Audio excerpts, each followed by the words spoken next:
புல்வெளியில் பனித்துளி காணொலி கண்டு வரும் தமிழ் உள்ளங்களுக்கு என் அன்பான வணக்கம். தமிழில் முதல் புதினமான பிரதாபமுதலியார் சரித்திரம் என்ற கதையை கேட்டு வருகின்றீர்கள்.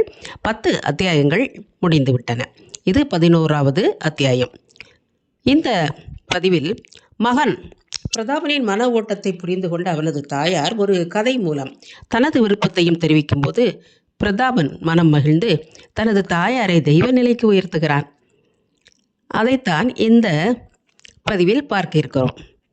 புல்வெளியில் பனித்துளி காணொலிக்கு இதுவரை தாங்கள் அளித்து வருகின்ற அந்த ஆதரவிற்கு நன்றிகள் பல. காணொலிக்கு செல்லும் முன் சப்ஸ்கிரைப் செய்து கொள்ளுங்கள், பெல் குறியீட்டினை தொட்டு விடுங்கள்.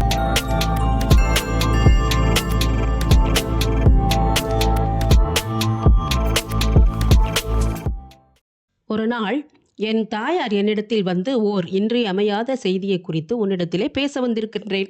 அந்த செய்தி எவ்வளவு முக்கியமானது என்று நீ தெரிந்து கொள்ளும் பொருட்டு உனக்கு ஒரு சிறிய கதை சொல்கிறேன் என்று சொல்லத் தொடங்கினார்கள். ஒரு நாட்டை ஆண்டு வந்த அரசன் இறந்து போன பிறகு அவனுடைய ஒரே பிள்ளைக்கு முடிசூட்டுதலாகி அரசாட்சி செய்து வந்தான்.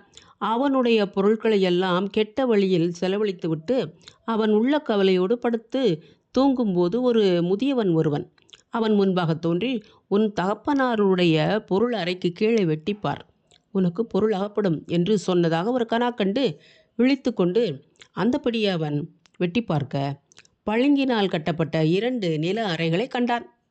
அந்த அறைகளில் ஒன்றில் தங்க நாணயங்கள் நிறைந்திருந்தன, மற்றொன்றில் 9 தங்க இருக்கைகளும் அது இருக்கைகளுக்குள் 8 சிலைகளும் ஒரே வைரத்தினாலே செய்யப்பட்டதாக இருந்தன.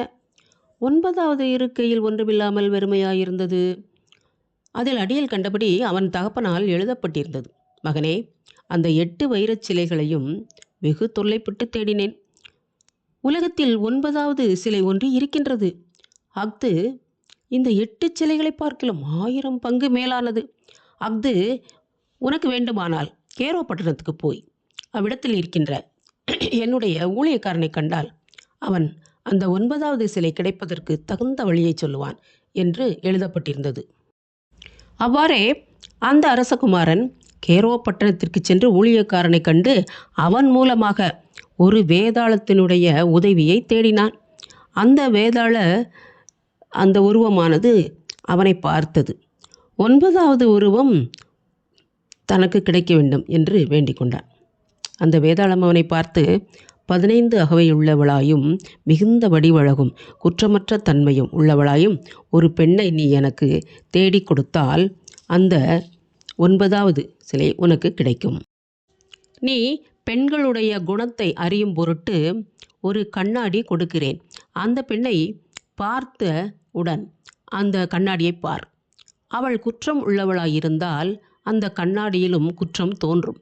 அவள் மாசற்றவளாயிருந்தால் கண்ணாடியும் மாசற்றதாய் இருக்கும் என்று சொல்லி ஒரு கண்ணாடியையும் அவன் கையில் கொடுத்தது.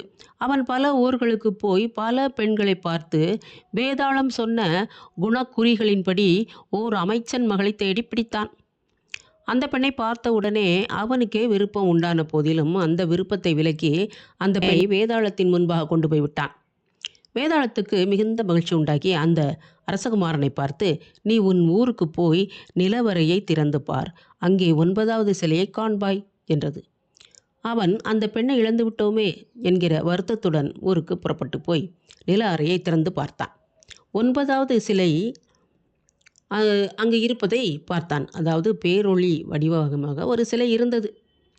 அதை நெருங்கி பார்க்க இவன் வேதாளத்துக்கு தேடி கொடுத்த பெண்ணாய் இருந்தது.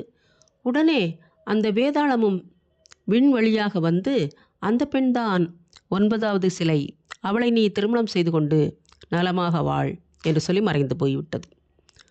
அவன் மிகுந்த வகையடைந்து அந்த பெண்ணை திருமணம் செய்து கொண்டு இன்பமாக இருந்தான். இந்த கதையில் சொல்லியவாறு ஒருவனுக்கு நல்ல குணமுள்ள மனைவி வாய்ப்பாளானால் அதற்கு ஒப்பான செல்வம் வேறொன்றுமில்லை. ஞானாம்பாளை அந்த 9வது சிலையென்றே சொல்லலாம். அவளை உனக்கு மனம் செய்யும்படி சம்பந்தி முதலியாரை கேட்க எண்ணியிருக்கிறோம். உன்னுடைய கருத்து என்ன என்று என் தாயார் கேட்டார்கள். இதை கேட்டவுடனே என் உள்ளத்தில் மகிழ்ச்சி பொங்கி கண் வழியாக புறப்பட்டு முகத்தில் பரவிற்று. நான் உடனே என் தாயாரை பார்த்து, ஞானாம்பாளை கொள்ள எனக்கு தடையில்லை. நீங்கள் அந்த கதையை 9 சிலைகளோட முடித்து விட்டது ஒரு குறைவாய் இருக்கிறது. அந்த 9 சிலைகளுக்கும் 1000 பங்கு மேலாக 10வது சிலை ஒன்று இருக்கிறது. அதையும் கூட சேர்த்து விட்டால் அந்த கதை நிறைவாகும் என்றேன். நான் அவரையே குறிப்பிட்டு பேசினேன் என்று என் தாயார் அறிந்து கொண்டு அந்த புகழ்ச்சியை கேட்க விருப்பமில்லாமல் போய்விட்டார்கள். அன்பர்களே, 11வது அத்தியாயம் இத்துடன் நிறைவடைந்தது. அன்பான பண்பான தாயாரை எவர்தாம் தெய்வ பெண்ணை கருதி பார்க்க மாட்டார் இல்லையா? இனி அடுத்த அத்தியாயத்தில் நாம் மீண்டும் சந்திப்போம். நன்றி, வணக்கம்.